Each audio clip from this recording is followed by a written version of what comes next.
মান্না ভাই অনেক ভালো মানুষ ছিলেন। মান্না ভাই এতটাই ভালো ছিলেন যে আমি যখন আম্মাজান ছবির শুটিং শেষে আমাকে ডাক দিয়ে বলল যে এদিকে আসো, তুমি আমার ছবিতে কাজ করবে। হ্যাঁ, তো এই যে জিনিসটা এটা আগেই হতো, এখন আর হয় না। আমি যখন মান্না ভাই 2007-এ মারা যায় তখন আমি বাহারাইনে একটা প্রোগ্রাম গিয়েছিলাম। আমি একটা বাংলা ভিশন নিউজে দেখলাম মান্না ভাই মারা গেছেন। তো আমি ওখানে সেন্সলেস হয়ে গেছি।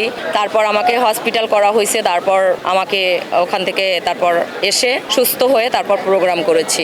তো মান্না ভাই থাকলে আমার মনে হয় যে আমি আরো অনেক মান্না ভাইয়ের যত মুভি হয়েছে আমার মনে হয় যে মান্না ভাইয়ের প্রতিটা মুভিতেই আমি থাকতাম। মান্না ভাই এমন একজন মানুষ, তার মন অনেক বড় ছিলেন, অনেক বড়। সে কখনো জুনিয়র সিনিয়র বা মেইন আর্টিস্ট সেকেন্ড আর্টিস্ট এইটা ভেদাভেদ করতেন না। সে সবাইকে নিয়ে একই টেবিলে খাওয়া দাওয়া করতেন, এরকম একজন মানুষ ছিলেন মান্না ভাই। আগে একটা ছবিতে যদি কেউ অভিনয় করত, সেই দৃশ্যটা যদি ভালো লাগতো তাহলে সেখান থেকে আরো 5টা মুভির অফার আসতো, 5টা মুভিতে সিলেক্ট করতো। বাট এখন আমার মতো অনেক আর্টিস্ট এই চলচ্চিত্রে বসে আছে যারা কাজ করতে পারছে না।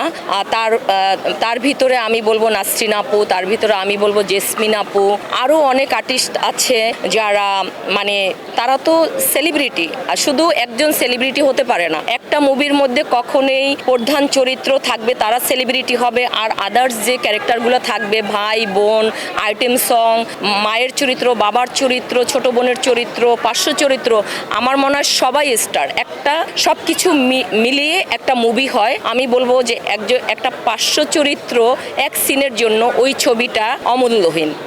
দ্যাট মিনস ওই সিনটা থাকা দরকার বলেই একটা সিন রেখেছে, একটা ডায়লগ রেখেছে। সো আমি বলবো সবাই স্টার।